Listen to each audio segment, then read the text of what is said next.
Welcome to another episode of How Did It Make Sense, in which we look at the deeper stories that people have following events, adverse events, or even surprises and successful outcomes. And the whole purpose of this is to be able to encourage storytelling. And if you like these stories, please leave a review or a rating on the podcast, because that helps others get this fed into their feed. So today I've got Aaron, who's a diving connection colleague from California. Aaron, tell us about yourself, who you are, what do, how did you get to where you are, and where people can find you virtually and in the real world. Yeah, so my name is Aaron Potash. I'm based in Oakland, California. I'm a instructor for since 1998. Been teaching scuba diving in California in the nice cold waters of Monterey, California. I'm also a division safety coordinator at Lawrence Berkeley National Laboratory. I've been in the safety field for over a decade, having transitioned from being I'm still a licensed paramedic in California, but I've been transitioned from the response side to actually the prevention side of things. Particularly interested in human organizational performance and a lot of the stuff that Gareth has been talking about in the diving connection, in the diving world, I've been able to transfer over into my work world. That's really cool. And I love the fact that what I've done is I've taken stuff from high-risk industries, repackaged it into diving, and then divers who work in high-risk industries go, hey, we can use this and we can bring it back into our own space, which I think is really cool. And where can people find you? Oh, yeah, because, people are people. It's just the stories that change. Yeah, so where can we find you? Yeah, I'm at originaloaktowndivers.com on the web. You can find me on Instagram at Original Oaktown Divers as well. We'll stick those in the show notes. Now, this show's all about storytelling. And what's the first story that you've got to tell that we can get across, and then we'll dig into the detail as part of that second story? Yeah, so this is kind of it's a tough story for me. But I figured it's very appropriate to share this. So in August of 23, I was in Monterey teaching a scuba class. I had 3 students. My wife was also down there hanging out with us, and my youngest daughter and one of my students' kids was there as well, who just finished the junior lifeguard stuff. But we're on the Breakwater, which is it's on Coast Beach, and it's probably one of the top destinations for learning to dive in California. It's a very well-known location, and if you can imagine, it's this long breakwater wall, very long wall. With the first half of it, it has a parking structure where most of us divers would park and stage, and then we'd walk down into the beach, which is adjacent to the breakwater. Further down the breakwater is a fishing area where most of the fishermen folks would go. And so this was the first day of this open water class, where I was going to do 3 dives, one free diving thing, because we do a lot of free diving in the NAUI courses, and then a second and a third scuba diving. We geared up in the morning and went free diving. We had about less than 10 feet of visibility, which is a little bit low for Monterey, but it's a great training day. We had a good bit of swell, and a little bit of surge. So it wasn't a tough entry, but there were, it was great training conditions. And went out for a dive, and everybody had fun, and we decided to go for our scuba dive. The second, so for that scuba dive, we went out in the water, we did all of our skills for that first dive, and we came back. And, you wait as scuba divers, you wait in between dives, and we call it our surface interval time. Well, we're gearing up for now our third dive. And we were having our briefing about the skills that we're going to cover and the site that we're going to visit at Breakwater to see, to talk about the location, because we're slightly in our location. And a woman comes up to me and she said, hey, somebody needs some help on the beach. Can you help? And I look out in the water. I'm standing on the breakwater. And I don't see anything out of the ordinary, but I figure, okay, yeah, I guess I'll help. And so I walk down. I'm not in a hurry because I don't know what's going on. And I zip up my dry suit as I'm walking in case I need to get in the water. And as I get on the beach, I see somebody else running down the beach. There's nobody else on the beach at this time. And I'm looking out on the water, and all I see are a whole bunch of instructors out there, a bunch of classes that are going out there, the instructor floats. But I do see somebody being pushed in the water, and that person's being pushed in a tired diver tow, which the fins are up on the person's shoulders and getting pushed into the beach. And so I walk down the water, and I decide to help, and thinking I'm going to help lift this person and get them out. They don't have any gear on, so I reach down in the water and realize that this person is blue. And all of a sudden, that paramedic brain of mine kicks in, and I lift this person up, drag him on the beach, and we start compressions immediately on this person. The compressions went on for a good couple minutes, and fortunately, Coast Guard was very quick to respond. After this, I disappeared into the crowd. I mean, I've done this for many, many years, and I didn't want to be there more than I had to. And I disappeared in the crowd, and I got back to my students and my family, and we talked about this, and we considered going for our third dive, but they ended up pronouncing the person on the beach, and they actually left the body on the beach that day until the coroner's office could show up. After that, we went back to the campsite because we like camping and diving. We had lots of s'mores after having a nice hearty meal at our favorite restaurant at Phil's Fish House. And we sat by the campfire and just decompressed to regroup the next day. It ended up not being able to finish that class because we missed one of our dives that weekend, and I owed the team a dive, which we later followed up several months later and had an amazing dive at my favorite beach, Monterey Beach. An epic dive, and it was a beautiful end for our class. So just, what you've explained, that story is often the real sort of limited detail that we get in the diving industry, and that doesn't help us learn. So what's the second story? What did you find out, and what can we learn from this? Yeah, well, there were a lot of things that transpired, and 100% agree that this first story is usually all we get when we read the article or the newspaper clipping about what happened. I was, we were all shell shocked that day on the beach and at the breakwater. There were a lot of people there. There were a lot of witnesses for this event, and we heard lots of stories. So some of the things that we learned on the beach is that this was the very first time this person had entered the water, and after their pool sessions. It was their very first dive, and this occurred in 4 feet of water at the first time they had dropped down. Other stories we had heard, and that this person had been very, very scared, very nervous ahead of the dives. And it was interesting because somebody had pinged it as me as one of the people providing CPR. And I received a phone call one day from a background investigator from the family. And the background investigator had informed me a lot of other things that had happened regarding the autopsy. It came out as drowning, and I'd asked about, most of us were thinking it might have been a heart attack or a stroke. Nothing wrong with the heart was the response I got back.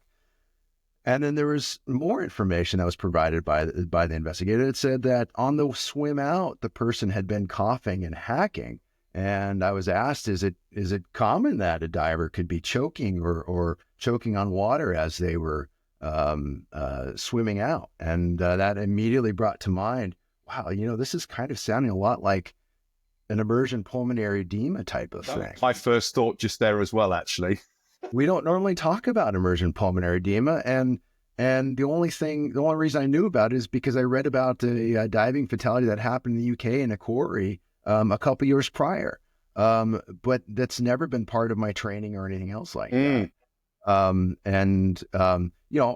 As a result of that, immersion pulmonary edema, whether this was the case or not, has been one of my big things of interest as a scuba instructor. I do teach the Diving Alert Network First Aid and CPR and Diving First Aid Pro course. And I do speak a lot on immersion pulmonary edema because I recognize it as a major issue within the diving community and snorkeling community and swimming community as well. It's one of those things that probably over the last 10 years has sort of picked up interest, more so in the UK sort of going further afield because of a medic in the UK called Peter Wilmhurst, who's done a lot of research on this. Do you want to give us a quick sort of lowdown on what it is? Because I would pretty much guarantee that most people don't know what it means. Yeah, so IPE is basically it's pulmonary edema. You're basically flash flooding your lungs with fluid coming from your bloodstream into your into your lungs. And what we see is that anytime you get into body water, what you're doing is you're exerting a pressure onto your vasculature system, which is forcing the water out into your lungs. Normally, albumin, as I understand it, holds that water back in place, but just by being in the water, when we have certain variables that are in addition to being in the water, we can actually change that the pressure slightly so that the water gets forced out into our lungs. And then the treatment really is get them out of the water as quickly as possible. We're starting to see things like the way that a regulator would breathe, or even rebreather could actually change the pressures in our blood system that could create conditions where emergent pulmonary edema would be more common. And so, if a good breather, something that gives you a little bit of, that gives you good air, but also gives you a little bit of resistance coming out, exhalation actually does it decrease the likelihood of emergent pulmonary edema. It's kind of like CPAP, the way CPAP would work. That's a really interesting piece about the physiology that's there. And this is an unknown variable. And the challenge, the real challenge for divers is that when it comes on, there's not a lot you can do about it. So it's about getting out the water, as you say. Now, if you've got a decompression head overhead, pretty stuffed at that stage. And the other complicating factor, or even if you've got a physical overhead, like in a cave or in a wreck, then we've got challenges there. And the other thing is that it's difficult, as I understand, to detect unless it's picked up in the post-mortem straight away, because the fluid will dissipate. And so we don't know. And we end up with these sort of unexplained deaths. And it's an interesting piece about where research is and what's important to a community. The area that I'm really interested in is about human factors and checklists and peer pressure and all of these factors, which are really difficult to nail down. And my personal view is that some of the physiological stuff we'll focus on that because it's easy, it's not contentious, and we can measure it, or we can do something about it. But in terms of the bigger safety picture, then actually there's many more things that I believe we could do to improve safety, because we've got to come up and out. And I think part of that focus in the diving space is because most of the safety research is done through the medical community, and that's what they know. Whereas actually trying to get other interest is a bit harder. So what are the thoughts amongst your diving community about IPE, and what did people learn from that event? So it's not just the prevention piece, but also, what else came out about the sort of detection and recovery? Because ultimately we're trying to, develop resilient systems. So we can predict this, we can monitor the system. What are we going to adapt, and then how do we learn? So a lot of us are, there's some of us that speak about this incident that have certain knowledge about it. But one of the things, that changed the way that I did business and the way that I do things in general, is that, my goal is, by the time we get to the water, I've got somebody that's really excited about being there. And if we're not in that space, we're not ready for the ocean. Because I want to really increase that level of, yes, they're going to be nervous. But I also, I realize this is an interesting space. We have somebody who's never had this experience before. So yes, they're going to be nervous. How much does the scuba instructor then push that person? And it's totally. a very interesting space. And so I really try to preload, my courses and even in my safety trainings and stuff like that I do at work, with that type of experience. Like, okay, this is the first time we're doing this. Let's have fun with this and explore this and get ahead of these butterflies in our stomach, right? So that's one thing I did. The other thing that I've done for myself is, for my own diving business, I have made it so that I'm very upfront about pricing, so that we can take away that burden of, oh, I'm going to miss this day, or I need to cancel. I want to make sure that people are free to feel that, all right, this is not a barrier.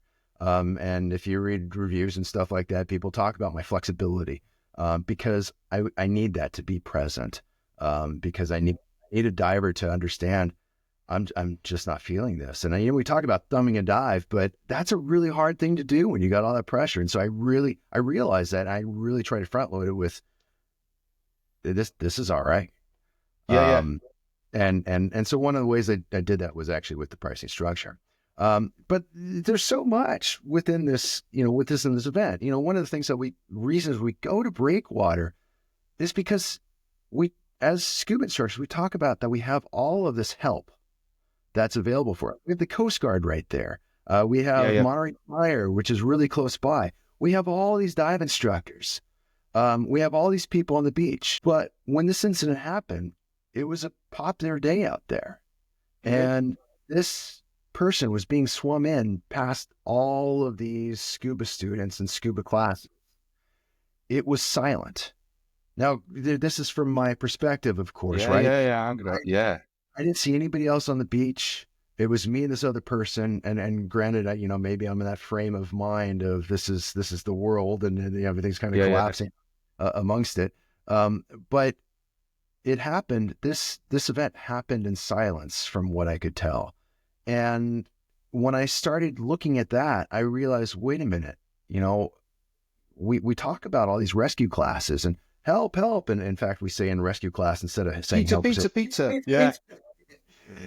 What does that do? Is that really what it played out to be? And this dive instructor that ended up pushing this person had to make determinations out there. Determination, as I understand it after the event, was that where he was calling for help was exposed to further down the breakwater wall, where you weren't going to have those divers. You had the fisher people, which is why none of the divers had heard this from the shore. And and we didn't see it from the shore. And so when they got closer through the other groups, there may not have been that knowledge that's going on. And then this person's there's a fin push, a tired diver toe on this, which is a normal event for any type of training day out there. And so it's kind of in your head, sort of, from what I can get, remember, it's head down. And so actually you're driving it, and you're going to have a reg in your mouth, a regulator in your mouth. So it's not like you're going to be able to shout for those people. So no. And it was a heck of a swim that this person did too. It was a really long swim. And I remember the person, when he got out of the water, was exhausted. And I would have been as well. But this happened in silence, in relative silence. Certainly people knew.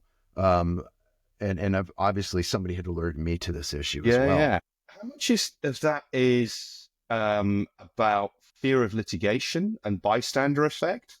From my sort of sitting on this side of the pond, I believe California is way up there when it comes to sort of throwing people under the bus for that sort of stuff. So how does that work in a rescue? I mean, you've got the professional mindset that goes, you know what, I'm going to do this, and it switches. But what's it like for sort of lay people to be in that situation? I don't know if that came into play. I mean, what I saw from this instructor was, it was when I sit back and I analyze it from this nice comfy captain chair that I have, right? Yeah. I see it is this person made some decisions and determinations in the field to get this person into the beach as quickly as possible. And I can't take that away from them at all. Absolutely. And so I don't know what that, I don't know what was in their mind, but I also don't know what was in the mind of the scuba instructors that this person swam past. I don't know if they would have even seen this. Was it a bystander effect? Maybe, but from my vantage point, it didn't. You may not even notice it. So There's Yeah. another piece you picked up there, which was about the amount of effort required to do a rescue and a recovery.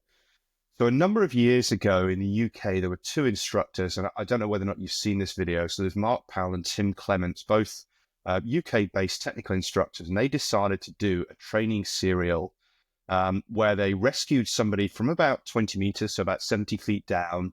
And what they did is they got the subject, they hooked up the heart rate monitor, they had a camera, and they basically synced all the data afterwards. And the scenario was you lift them from the bottom, you get them on the surface tow of maybe only 30 or 40 meters. It wasn't very far. And then you've got to get them on the quay side of the quarry. And then they basically transferred over to a resusciani to go and do CPR for what would be the sort of likely time period before the paramedics would arrive. And then they put the video online with the heart rate monitor trace, and they went, oh my God, that probably wasn't a safe thing to do in terms of a training scenario, because the heart rates were up at sort of 145, 150, 155, these guys. And he's thinking, this guy was pretty fit. And you sit there and go, how fit are the majority of instructors who are able to effect a rescue, just, to do the long swim and then bring them onto the shore side? Because trying to do any form of in-water rescue baths is not really worth doing it. We talk about doing this, but in reality, the research, the papers even written said, unless you can get something done really quickly, it's a case of get them on the beach and get stuff going. Otherwise, it's a non-starter. So I'm glad you hit on that, especially the rescue breath side, because that was another conversation that came out of this. When I pulled this person out, it was clear to me that rescue breaths had been started because there was essentially emesis on the face. It looked like ventilation had not been successful from what I could tell. So that's from the paramedic mind that's speaking, and that was one of the things that stood out. And that really kind of drew, that started a conversation for me in my rescue class, and even in now we open water, we actually teach rescue breathing. We do a lot of training in NAUI courses, which is really kind of cool. But it got me thinking about what these rescue breaths are and how effective are they? And I started doing some research on the Undersea Hyperbaric Association. When to do rescue breaths versus when to kind of go hell for leather and get somebody on the shore so you can do CPR and then the rescue breaths. Yeah. And then I started thinking about some of the ways that we teach rescue breathing and realizing that are we, it's almost like this pizza thing, right? Are we actually doing any good when we're doing this? Because what we're doing is we're turning somebody's head slightly in the water, and then we're blowing across their face, over a course of 3 seconds, right? But we're not really simulating. We don't have any mannequins that can really drive that for the conversation to actually train rescue breathing. And so I don't know how effective that is. And I'd be really curious to get some better understanding of that, or to have some sort of simulation aid. I mean, you mentioned resuscitations. We, as paramedics, and when I teach a first aid CPR class, we're using these mannequins. And I guess we could bring it in the water, but we have to float it right, because now all of a sudden you're potentially on top of this person and putting their head under the water. Well, and actually that's the bit about research is trying to find these. And this discussion about resuscianis reminded me of Jonathan Langham, who's one of the other human diver instructors based down at Georgia Aquarium. They recently procured silicone breasts for their mannequins so that they can actually get the staff used to giving CPR to women with breasts, as opposed to flat resuscianis, and how to deal with this. And there were some interesting discussions about don't make the breasts too big. Like, look, that might be the harder thing to do. Are men likely to do CPR on a woman when they're there and you've got to take, clothes off, and you sit there going, this is difficult. So it's an interesting bit of how we make the decisions and how it makes sense for us to do what we do at that time. And whether or not delaying getting people out the water increases the likelihood of a fatality because we're doing that. And then what's the guilt aspect of the rescuer? Do they have this, like, could I have done something different? And, a colleague of mine in the UK, a lady called Laura Walton, does a lot of stuff on trauma. And often this question is, could I have done more? And whenever I speak to people about this is, you did what you could in the moment with what you've got. That's it. There's nothing else, because if there was something else you could have done and it would have come to mind, you would have done it. You don't sit there in the heat of the moment and go, good idea, I'm going to dismiss that. We do what we can in that moment. And it is about exploring boundaries in the training environment to make it as realistic as possible so you've got more tools. But at the same time, the diving space, it's marketed as a safe, sexy, accessible sport that anybody can do. And so we don't want to bring out this inherent hazard that sits out there and says, you know what, you're in a non-life sustaining environment out there. And that's a tension between marketing and safety, and the training departments and the marketing departments. The training departments often want to do more, but the marketing departments say, if we do more, we lose business. So it's really cool to hear about your business model. You turn around and go, this is what we do. Yeah, and I use this term front loading a lot. I'm open and honest about this conversation that occurred about this event. My open water students from the very get-go understand that this is the realm that they're getting into, and we have open conversations about these challenges. And I have, my scuba group that I have on WhatsApp. We communicate about these events, and I provide insight where I can and questions where I can. But I really want to foster that type of conversation because I agree it doesn't really exist within our scuba community. And my realm, my full-time job is really about risk management, right? And really talking about what are the hazards, what are the things that we're facing, and being open and honest about these conversations, and without hiding things. I view it as incredibly important. And, the training that I develop and the procedures that I help write, they're all geared for having this honest conversation about what does work actually look like, not what we want it to look like. Yeah, totally. What does it mean to do this job? What do I need to do this job? And so when I translate that to my scuba business and my scuba world, it's what do I need you to do to become more adaptable to the conditions that you're about to face? It's not a rule that's going to get you through this. It is your ability to recognize when to change your course heading, so to speak, rapidly. So expert decision-making, the decision-making model really comes into my scuba classes. Need people to, I need people to be able to adapt to changing conditions and to things that they may not necessarily understand. So some posts recently about social media, and every risk we do, every risk we face has got a reward element associated with it. And that's the big challenge we have in diving, is that we are in a sport. We're in something where we're getting rewards. We want to go in the underwater environment. We want to explore these settings. And so it's not just the loss, which could be the injury, the fatality, getting entangled, running out of gas, all of the negative side. And we talk about risk management. But the risk management that's often talked about in the diving industry is about liability, not operational risk management. And if we're going to do operational loss management, we also have to understand what the motivation space is for people to go and do that. And you talked about sorting out the financial aspects and sitting there and go, right, time isn't an issue, money isn't an issue. This is what the course costs.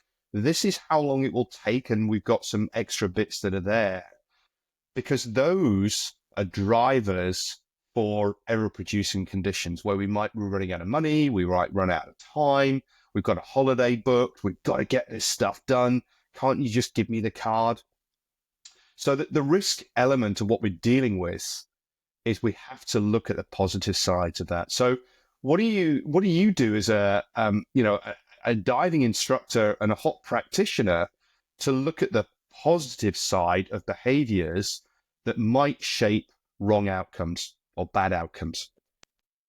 Well, and I'm really interested in that conversation about what costs are, Mm, what the complexity is for the world of the worker, right? I mean, um, anytime we say, okay, well, we often in many industries we talk about things like stop work authority, right? You have the ability to stop work, but in the reality of everyday work, once we stop that work, you may lose funding for a project, and then people are getting laid off, right? yeah, So if we're going to have this type of stop work authority in whatever realm we are, or the ability to speak up in a diving type of activity, we need to also be fully aware that this comes with a consequence. mm, And so front load our work with buffers that protect yeah, against that as possible. And that's part of the reason why I've changed the way that I structure my classes as far as cost goes.